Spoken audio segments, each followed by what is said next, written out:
नमस्कार दोस्तों, स्वागत है आपका आज के मुख्य समाचार में, जिसमें सबसे पहली और बड़ी खबर में आपको बताएंगे कि बिहार में नई सरकार की गठन के बाद एनडीए को बड़ा झटका। उपेंद्र कुशवाहा की पार्टी से कई नेताओं का इस्तीफा। खबर में आगे जिक्र होगा कि रद्द कर देंगे चुनाव। आरक्षण को लेकर भड़क गया सुप्रीम कोर्ट। महाराष्ट्र चुनाव आयोग को दे दिया बड़ा ऑर्डर। खबर में आगे जिक्र होगा कि गौरव गोगोई ने सीएम हेमंत पर लगाया बड़ा आरोप। कहा घबरा कर तैयार करवा रहे हैं फर्जी वोटर लिस्ट। आगे जिक्र होगा दोस्तों कि राहुल गांधी का बड़ा बयान। बोले संविधान किताब नहीं, हर नागरिक से किया वादा, संविधान सुरक्षित तो अधिकार भी सुरक्षित। और इसी के साथ खबर में आगे जिक्र होगा कम से कम 4 मौलिक कर्तव्यों को लेकर प्रधानमंत्री की प्रतिबद्धता संदिग्ध। कांग्रेस का पीएम मोदी पर हमला। दोस्तों हर एक खबर की गहराई में आपको ले जाएंगे, लेकिन उससे पहले आपसे निवेदन कि वीडियो कीजिए लाइक और चैनल को सब्सक्राइब करके बेल आइकन दबाकर कमेंट में लिखे जय हिंद। रुक करते हैं सबसे पहली और बड़ी खबर की तरफ। बिहार में नई सरकार के गठन के बाद एनडीए को झटका। उपेंद्र कुशवाहा की पार्टी से कई नेताओं का इस्तीफा। जी हां दोस्तों, आपको बता दें कि बिहार से बड़ी खबर आ रही है। नई सरकार के गठन के बाद एनडीए के सहयोगी उपेंद्र कुशवाहा की पार्टी राष्ट्रीय लोक मोर्चा से अचानक कई नेताओं ने इस्तीफा दे दिया है। सबसे बड़ा नाम पार्टी के राष्ट्रीय उपाध्यक्ष जितेंद्र नाथ का है, जिन्होंने अचानक पार्टी छोड़कर सभी को चौंका दिया। उनके साथ ही कई प्रभारी प्रदेश अध्यक्षों ने भी त्यागपत्र सौंप दिया है।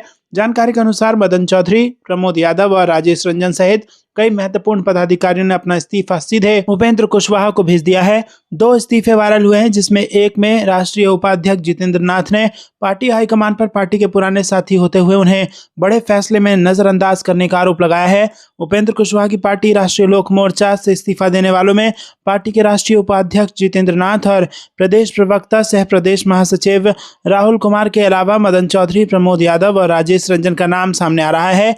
एक ही दिन में इतने इस्तीफे से पार्टी के अंदर आरोप प्रत्यारोप का दौर शुरू हो गया है। रुक करते हैं अगली ब्रेकिंग न्यूज की तरफ। रद्द कर देंगे चुनाव। आरक्षण को लेकर भड़का सुप्रीम कोर्ट। महाराष्ट्र चुनाव आयोग को दिया बड़ा ऑर्डर। जी हां दोस्तों, महाराष्ट्र के आगामी नगर निकाय चुनावों को लेकर सुप्रीम कोर्ट ने मंगलवार को महत्वपूर्ण टिप्पणी की। कोर्ट ने संकेत दिया कि वो 2 दिसंबर को होने वाले 246 नगर पालिका परिषदों और 42 नगर पंचायतों के मतदान में दखल नहीं देगा, लेकिन उन स्थानीय निकायों में चुनाव रद्द करने से भी पीछे नहीं हटेगा जहां आरक्षण 50% की संवैधानिक सीमा से अधिक है। राज्य चुनाव आयोग ने अदालत को बताया कि 57 नगर निकायों में यह सीमा पार हो चुकी है। सुप्रीम कोर्ट में चीफ जस्टिस सूर्यकांत की अध्यक्षता वाली बेंच ने राज्य निर्वाचन आयोग को निर्देश दिया कि वो शुक्रवार तक इन 57 निकायों की सूची और प्रत्येक में ओबीसी आरक्षण का विवरण प्रस्तुत करें। सॉलिसिटर जनरल तुषार मेहता और वरिष्ठ वकील इंदिरा जय सिंह तथा शेखर नफाडे ने बताया कि 5 जिलों में आरक्षण सीमा इसलिए बढ़ रही है क्योंकि वहां की आबादी में आदिवासियों का बहुमत है। इसी बीच एसईसी ने यह भी कहा कि मुंबई में गलत वार्ड में दर्ज हुए मतदाताओं के मामले पर अब बीएमसी आयुक्त फैसला लेंगे। पहले ऐसे मामलों में सुनवाई के साथ सुझाव और आपत्तियां दर्ज की जाती थी, लेकिन अब यह निर्णय सीधे आयुक्त के अधिकार में होगा। रुक करते हैं अगली ब्रेकिंग न्यूज की तरफ। गौरव गोगोई ने सीएम हेमंत पर लगाया बड़ा आरोप। कहा घबरा कर तैयार करवा रहे हैं फर्जी वोटर लिस्ट। जी हां दोस्तों, आपको बता दें कि यहाँ पर असम कांग्रेस अध्यक्ष गौरव गोगोई ने मंगलवार को कहा कि पार्टी चुनाव आयोग के उन कथित कदमों को बहुत गंभीरता से ले रही है जिनसे भाजपा को वोटों में हेराफेरी के जरिए सरकार बनाने में मदद मिल सकती है। उन्होंने कहा कि चुनाव आयोग द्वारा 1 जनवरी 2026 को क्वालिफाइंग डेट रखते हुए विशेष संक्षिप्त मतदाता सूची संशोधन का आदेश दिया गया है, जो असल में बाहरी लोगों को वोटर बनाने के लिए है। पार्टी की एक अहम बैठक के बाद गोगोई ने कहा कि मुख्यमंत्री हेमंत बिस्वा शर्मा अपनी कुर्सी बचाने के लिए बिहार और उत्तर प्रदेश से बीजेपी वोटरों को लाकर असम की वोटर लिस्ट में नाम दर्ज कराने की साजिश कर रहे हैं। इसके लिए चुनाव आयोग ने 1 जनवरी 2026 को क्वालिफाइंग डेट रखते हुए विशेष संक्षिप्त मतदाता सूची संशोधन का आदेश दिया है।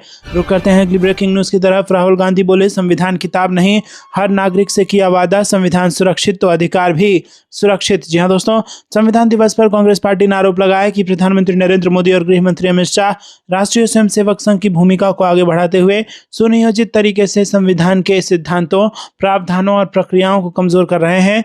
लोकसभा में नेता प्रतिपक्ष और कांग्रेस के पूर्व राष्ट्रीय अध्यक्ष राहुल गांधी ने कहा कि वो संविधान पर होने वाले हर प्रहार के सामने सबसे पहले खड़े हैं। संविधान दिवस के मौके पर राहुल गांधी ने एक्स पर पोस्ट किया कि भारत का संविधान सिर्फ एक किताब नहीं है, देश के हर नागरिक से किया गया एक पवित्र वादा है। वादा ये कि चाहे कोई किसी भी धर्म या जाति का हो, किसी भी क्षेत्र से आता हो, कोई भी भाषा बोलता हो, गरीब हो या अमीर हो, उसे समानता, सम्मान और न्याय मिलेगा। रुक करते हैं अगली ब्रेकिंग न्यूज की तरफ। कम से कम 4 मौलिक कर्तव्यों को लेकर प्रधानमंत्री की प्रतिबद्धता संदिग्ध, कांग्रेस का पीएम मोदी पर हमला। जी दोस्तों, कांग्रेस ने बुधवार को प्रधानमंत्री नरेंद्र मोदी पर कटाक्ष करते हुए कहा कि कम से कम 4 ऐसे कर्तव्यों के प्रति प्रधानमंत्री की प्रतिबद्धता स्पष्ट रूप से संदिग्ध है, जिनमें संविधान का पालन करना और उसके आदर्शों और संस्थाओं का सम्मान करना शामिल है। मुख्य विपक्षी दल ने यह हमला उस वक्त किया जब प्रधानमंत्री मोदी ने बुधवार को नागरिकों से अपने संवैधानिक कर्तव्यों को निभाने का आग्रह किया और कहा कि यह मजबूत लोकतंत्र की नींव है। कांग्रेस महासचिव जयराम रमेश ने एक्स पर पोस्ट किया कि संविधान का भाग चतुर्थ अनुच्छेद 51 मौलिक कर्तव्यों से संबंधित है और उनमें से 11 की गणना की गई है, लेकिन क्या प्रधानमंत्री एक नागरिक और नेता के रूप में अपने मौलिक कर्तव्यों को भी पूरा कर रहे हैं? रुक करते हैं अगली ब्रेकिंग न्यूज की तरफ। यूपी में घुसपैठियों के लिए डिटेंशन सेंटर, अखिलेश यादव बोले 2027 के बाद सरकार ही डिटेंशन में होगी। जी हाँ दोस्तों, आपको बता दें कि यूपी के सीएम योगी आदित्यनाथ ने प्रदेश में घुसपैठियों को लेकर सख्त तेवर दिखाए हैं। उन्होंने सभी जिलों के डीएम को निर्देश दिया है कि घुसपैठियों को उनके देश भेजने से पहले उनके लिए टेम्पररी डिटेंशन सेंटर बनाएं। इसके इस बयान पर अब सियासत शुरू हो गई है। सपा मुखिया अखिलेश यादव ने सीएम योगी के बयान पर पलटवार करते हुए कहा कि सरकार डिटेंशन सेंटर इसलिए बना रही है क्योंकि लोग उन्हें 2027 के बाद खुद डिटेंशन में भेज देंगे। अखिलेश यादव ने एसआईआर को लेकर सरकार पर निशाना साधा और उन्होंने कहा कि एसआईआर के बहाने करोड़ों लोगों को वोट के अधिकार से वंचित करना चाहते हैं। सरकार बीएलओ पर प्रेशर डाल रही है। उत्तर प्रदेश में करोड़ों लोगों का वोट काटने का प्लान है। रुक करते हैं अगली ब्रेकिंग न्यूज की तरफ। सिर्फ 55 मिनट तक टहला और सुबह तक दिल्ली पॉल्यूशन पर सीजेआई सूर्यकांत की बड़ी टिप्पणी। जी हाँ दोस्तों, दिल्ली एनसीआर में लंबे समय से एयर पॉल्यूशन की मार पड़ रही है। इससे लोगों को सांस लेने में तकलीफ हो रही है। अब खुद सीजेआई सूर्यकांत ने इसको लेकर अहम टिप्पणी की और उन्होंने खुद का उदाहरण देते हुए कहा कि वो सिर्फ 55 मिनट तक ही टहले, लेकिन इसकी वजह से सुबह तक दिक्कत होती रही। उन्होंने कहा कि एयर पॉल्यूशन की वजह से दिल्ली में बाहर टहलना मुश्किल हो गया है। लाइव लॉ की रिपोर्ट के अनुसार एसआईआर की सुनवाई के दौरान सीनियर एडवोकेट राकेश द्विवेदी ने खराब सेहत की वजह से छुट्टी मांगी और इस पर सीजेआई सूर्यकांत ने कहा कि क्या उनकी सेहत की वजह दिल्ली के मौसम से जुड़ी हुई है, जिस पर एडवोकेट द्विवेदी ने हाँ कहा। इसके बाद सीजेआई ने कहा कि मैं सिर्फ टहला हूं, लेकिन अब ये भी मुश्किल हो रहा है। कल मैं 55 मिनट तक चला और सुबह तक मुझे दिक्कत आई। सीजेआई के इस कमेंट पर वरिष्ठ वकील कपिल सिब्बल ने भी सहमति दी। उन्होंने बताया कि उन्होंने भी टहलने जाना बंद कर दिया है। सिब्बल ने कहा कि हमारी उम्र में इस खराब हवा में सांस लेना। इस पर द्विवेदी ने कहा कि उनकी सेहत वॉकिंग पर जाने के बाद से इसमें दिक्कत बढ़ी है। रुक करते हैं अगली ब्रेकिंग न्यूज की तरफ। संविधान दिवस पर दिग्विजय सिंह ने किया तीखा सवाल, क्या देश में संवैधानिक व्यवस्था कायम रहेगी? चुनाव आयोग से की 2 बड़ी मांग। जी हाँ दोस्तों, यहाँ पर आपको बता दें कि संविधान दिवस पर कांग्रेस के वरिष्ठ नेता दिग्विजय सिंह ने देश की संवैधानिक संस्थाओं की निष्पक्षता पर गंभीर प्रश्न उठाए और चुनावी व्यवस्था में पारदर्शिता को लेकर चिंता व्यक्त की। उन्होंने कहा कि आज ये आशंका गहरी होती जा रही है कि क्या भारत में संवैधानिक व्यवस्था उसी मजबूती से कायम रह पाएगी या नहीं, जैसी इसकी स्थापना के समय कल्पना की गई थी। दोस्तों, आपको बता दें कि लोकतांत्रिक ढांचे की रीढ़ माने जाने वाली संस्थाएं, विशेषकर चुनाव आयोग, पक्षपाती तरीके से काम कर रही है और इससे चुनावी प्रक्रिया पर विपक्ष कमजोर हो रहा है। इसी के साथ उन्होंने 2 मांगे रखी हैं जिससे चुनावी प्रक्रिया को लेकर पारदर्शिता बनी रहे। दिग्विजय सिंह ने कहा कि हमें इस बात की चिंता है कि क्या इस देश में संवैधानिक व्यवस्था कायम रहेगी या नहीं रहेगी, लोकतंत्र रहेगा या नहीं रहेगा। रुक करते हैं अगली ब्रेकिंग न्यूज की तरफ। संविधान दिवस पर अखिलेश यादव का तंज, भाजपा ने वोट के अधिकार पर सबसे बड़ा हमला किया, लोकतंत्र खतरे में। जी हाँ दोस्तों, समाजवादी पार्टी प्रमुख अखिलेश यादव ने बुधवार को संविधान दिवस मनाने के लिए भारतीय जनता पार्टी पर कटाक्ष किया और उस पर संविधान को सबसे ज्यादा नुकसान पहुंचाने का आरोप लगाया। उन्होंने वोट चोरी के आरोप को दोहराया। अखिलेश यादव ने आरोप लगाया कि भाजपा मतदाता सूची के विशेष गहन पुनरीक्षण के जरिए लोगों को बाबा साहेब भीमराव अंबेडकर द्वारा दिए गए सबसे बड़े अधिकार, वोट के अधिकार से वंचित कर रही है। अखिलेश यादव ने कहा कि हमने देखा कि भाजपा सुबह संविधान दिवस भाजपा ने मनाया, हालांकि उन्होंने ही संविधान को सबसे ज्यादा नुकसान पहुंचाया है। बाबा साहेब भीमराव अंबेडकर द्वारा किए गए सबसे बड़े अधिकार, वोट को एसआईआर के जरिए वो लाखों लोगों को उनके वोट के अधिकार से वंचित करना चाहते हैं। अखिलेश यादव ने भाजपा पर बांग्लादेश के नाम पर पश्चिम बंगाल में षड्यंत्र रचने का आरोप लगाते हुए देश में धर्मनिरपेक्षता और समाजवाद के लिए खतरे पर चिंता व्यक्त की। उन्होंने कहा कि बांग्लादेश के नाम पर वो पश्चिम बंगाल में षड्यंत्र रच रहे हैं। धर्मनिरपेक्षता को भूल जाइए, वो धर्मनिरपेक्षता का सही अर्थ नहीं समझते। उनकी सरकार में अब कोई समाजवादी नहीं बचा है, कोई धर्मनिरपेक्षता नहीं है और एसआईआर के साथ उन्होंने हमारे लोकतंत्र को भी खतरे में डाल दिया है। निर्वाचन आयोग 12 राज्यों और केंद्र शासित प्रदेशों में मतदाता सूचियों के एसआईआर के दूसरे चरण का संचालन कर रहा है, जिसकी अंतिम मतदाता सूची 7 फरवरी 2026 को प्रकाशित की जाएगी। दोस्तों, आपको क्या कुछ लगता है कमेंट में जरूर बताइए। वीडियो को लाइक नहीं किया तो लाइक जरूर कीजिएगा। रुक करते हैं अगली ब्रेकिंग न्यूज की तरफ। मुझे हाथ भी लगाया तो पूरे देश में बीजेपी की नींव हिला दूंगी, बंगाल कब जाने में गुजरात चला जाएगा, ममता की केंद्र को 2 टूक। जी हां दोस्तों, पश्चिम बंगाल की मुख्यमंत्री और तृणमूल कांग्रेस प्रमुख ममता बनर्जी ने मंगलवार को चुनाव आयोग और बीजेपी को कटघरे में खड़ा करते हुए बड़ा बयान दिया। बोनगांव में आयोजित एक रैली में उन्होंने आरोप लगाया कि चुनाव आयोग अब निष्पक्ष संस्था न रहकर बीजेपी कमीशन बन गया है।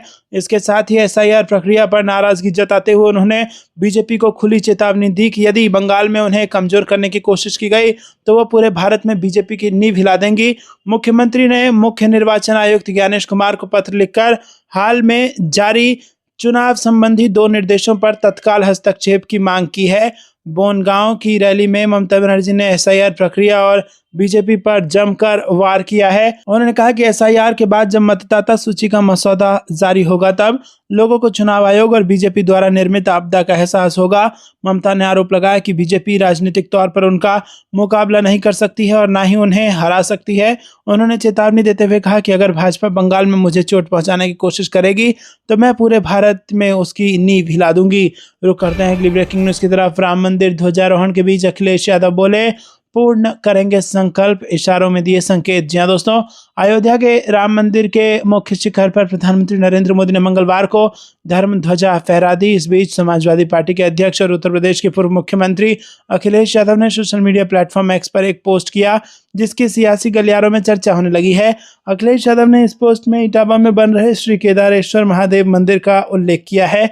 इसके साथ ही उन्होंने इशारों में अन्य मंदिरों के दर्शन और संकल्प पूर्ण करने की भी बात कही है। सपा प्रमुख अखिलेश यादव ने इस पोस्ट में लिखा कि पूर्णता ही पूर्णता की ओर ले जाती है। ईश्वरीय प्रेरणा से इटावा में निर्माणाधीन श्री केदारेश्वर महादेव मंदिर के पूर्ण होने पर अन्य मंदिरों के दर्शन का संकल्प भी पूर्ण करेंगे। आस्था जीवन को सकारात्मक और सद्भाव से भरने वाली ऊर्जा का ही नाम है। दर्शन के लिए ईश्वरीय इच्छा ही मार्ग बनाती है, वहीं बुलाती है। सच तो ये है कि हम सब तो ईश्वर के बनाए मार्ग पर बस चल कर जाते हैं। आस्थावान रहें, सकारात्मक रहें। बता दें कि अयोध्या में पिछले साल हुई राम मंदिर की प्राण प्रतिष्ठा और अब ध्वजारोहण समारोह के दौरान समाजवादी पार्टी और भाजपा के बीच सियासत भी होती रही। राम मंदिर में दर्शन के लिए अब तक न जाने को लेकर भाजपा नेता सपा प्रमुख पर सवाल उठाते रहे हैं। रुक करते हैं अगली ब्रेकिंग न्यूज की तरफ। तमिलनाडु में एसआईआर के खिलाफ सुप्रीम कोर्ट में छठी याचिका, चुनाव आयोग को नोटिस भेजा। बंगाल और केरल सरकार ने भी एसआईआर को दी चुनौती। जी हां दोस्तों, देश के 12 राज्यों व केंद्र शासित प्रदेशों में 4 नवंबर से स्पेशल इंटेंसिव रिवीजन प्रक्रिया चल रही है। तमिलनाडु में भी हो रही एसआईआर प्रक्रिया को मरुमलार्ची द्रविड़ मुन्नेत्र कजगम पार्टी प्रमुख वाइको ने सुप्रीम कोर्ट में चुनौती दी, जिस पर कोर्ट ने मंगलवार को चुनाव आयोग से जवाब मांगा है। वाइको ने कहा कि राज्य की ये रिवीजन प्रक्रिया कई नियमों और लोगों के मूल अधिकारों का उल्लंघन करती है।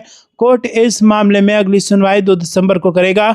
तमिलनाडु में वाइको की याचिका के अलावा डीएमके, सीपीआईएम, एक्टर विजय की पार्टी टीवी के सांसद थोल तिरुमावलवन और विधायक सेल्वा पेरुंथगई भी एसआईआर प्रक्रिया का विरोध कर चुके हैं। दूसरी ओर अन्ना द्रमुक ने एसआईआर के समर्थन में आवेदन दिया है। रुक करते हैं अगली ब्रेकिंग न्यूज की तरफ। आजादी से आज तक अम्बेडकर और संविधान पर निरंतर हमले कर रहा है संघ, जयराम रमेश ने आरएसएस पर साधा निशाना। जी हां दोस्तों, आरएसएस ने संविधान के निर्माण के समय भी बाबा साहेब भीमराव अम्बेडकर एवं संविधान पर हमला किया था और आज भी हमला जारी रखे हुए है। कांग्रेस पार्टी का ऐसा दावा है। पार्टी महासचिव जयराम रमेश ने इस बात का उल्लेख भी किया कि ठीक 76 साल पहले बाबा साहब भीमराव अम्बेडकर ने संविधान के मसौदे को अनुमोदन के लिए संविधान सभा के समक्ष रखा था। रमेश ने एक्स पर पोस्ट किया कि आज से ठीक 76 साल पहले डॉक्टर अम्बेडकर ने भारत के संविधान के मसौदे को अनौपचारिक रूप से अनुमोदन के लिए संविधान सभा में प्रस्ताव पेश किया था। उस अवसर पर उनका समापन भाषण निस्संदेह 20वीं शताब्दी में किसी भी व्यक्ति द्वारा दिए गए सबसे महान भाषणों में से एक है। उनके मुताबिक अपने भाषण के आरंभिक भाग में अम्बेडकर ने कहा था कि मसौदा समिति का कार्य बहुत कठिन हो सकता था यदि ये संविधान सभा केवल एक बेतरतीब भीड़ होती, जैसे बिना सीमेंट का टुकड़ों वाला फर्श जहां कहीं काला पत्थर और कहीं सफेद पत्थर रखा हो और हर सदस्य या समूह अपने आप में एक कानून हो जाता, तब यहाँ केवल अराजकता होती। लेकिन ये संभावित अराजकता कांग्रेस पार्टी की मौजूदगी के कारण समाप्त हो गई, जो संविधान सभा की कार्रवाई में व्यवस्था एवं अनुशासन की भावना लाई। रुक करते हैं अगली ब्रेकिंग न्यूज की तरफ। सपा सांसद अवधेश प्रसाद ने राम मंदिर के ध्वजारोहण में नहीं बुलाए जाने का लगाया आरोप, दलित होने का दिया हवाला। जी हाँ दोस्तों, उत्तर प्रदेश के फैजाबाद संसदीय क्षेत्र में समाजवादी पार्टी के सांसद अवधेश प्रसाद ने मंगलवार को कहा कि उन्हें अयोध्या में श्री राम जन्मभूमि मंदिर के शिखर पर ध्वजारोहण से जुड़े समारोह में आमंत्रित नहीं किया गया। उन्होंने कहा कि इसके पहले अवधेश प्रसाद ने मंगलवार को एक्स अकाउंट पर एक पोस्ट में कहा कि रामलला के दरबार में धर्म ध्वजा स्थापना कार्यक्रम में मुझे ना बुलाए जाने का कारण मेरा दलित समाज से होना है।